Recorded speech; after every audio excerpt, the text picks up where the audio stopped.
One of the arguments against teaching marriage that I often hear actually turns out to be an argument for teaching marriage. For example, people will say to me, well, how can you teach marriage to teens when so many marriages are failing today? A lot of marriages don't work out, so therefore, why would you teach marriage? And I'm thinking to myself, oh my goodness, that's an argument for teaching it, not against teaching it.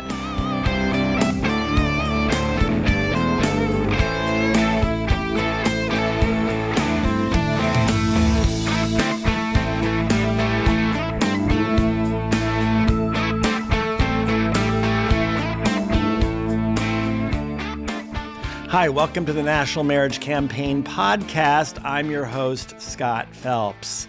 I want to talk today about the importance of teaching marriage to teens and what are the primary obstacles to doing so.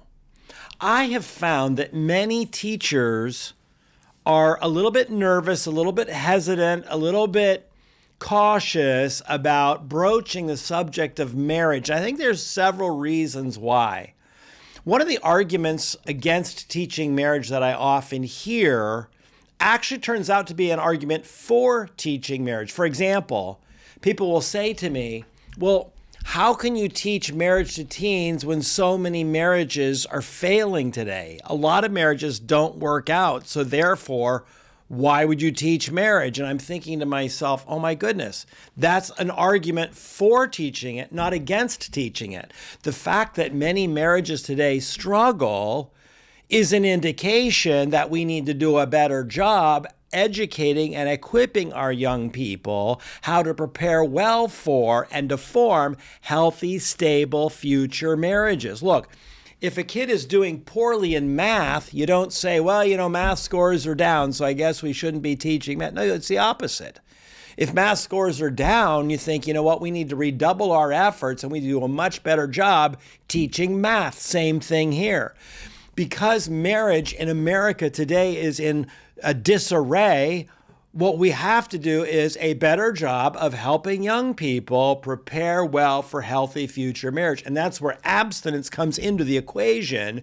At the heart of our program is teaching abstinence until marriage, or put another way, abstinence in preparation for marriage. What we want young people to understand is that by resisting sexual pressure now, you are preparing for a healthy future marriage. You're learning self-discipline, self-respect, restraint, responsibility, care for others. And so what you're doing is you are preparing yourself to become a faithful husband, a faithful wife, a faithful spouse by learning principles and practices now as a teenager or young person that are going to redound to your benefit later on in the context of a marriage relationship.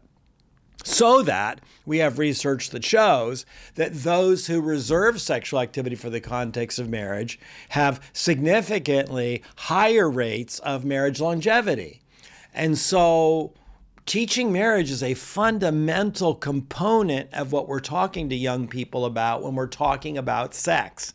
Sex within the context of marriage is factually, objectively, provably the safest, healthiest option for them. And we need to be clear and forthright in explaining that to them. We shouldn't be reserved or holding back or nervous about that. And yet many people are. I was doing a training seminar one time. I was in Denver, and a lady just shouts out from the crowd. She says, well, have you ever been divorced? Oh my. I responded, it doesn't matter if I have or I haven't. My personal subjective experience has nothing to do with the objective reality of the benefits of marriage for individuals, society, and the culture in which they live.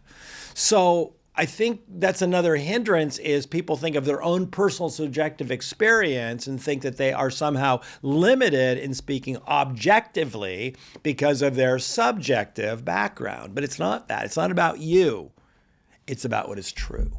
And so what I want to do is be clear with my young people about what marriage is, why marriage matters, why it's a healthy thing, why it's good, regardless of my own experience, regardless of what's happening in the culture, or maybe even in fact because of what's happening in the culture, that I need to do a better job of in communicating to them the reality of marriage. I strongly encourage reading things like Glenn Stanton's Why Marriage Matters and Brad Wilcox's new book, Get Married. These books have a lot of data and information and research on the objective benefits of marriage. And if you're an educator, when you equip yourself with that kind of knowledge and information, it makes it so much easier to communicate these things to the kids in your classroom, because you are now aware and convinced of the dramatic impact that strong, healthy marriages have in a community.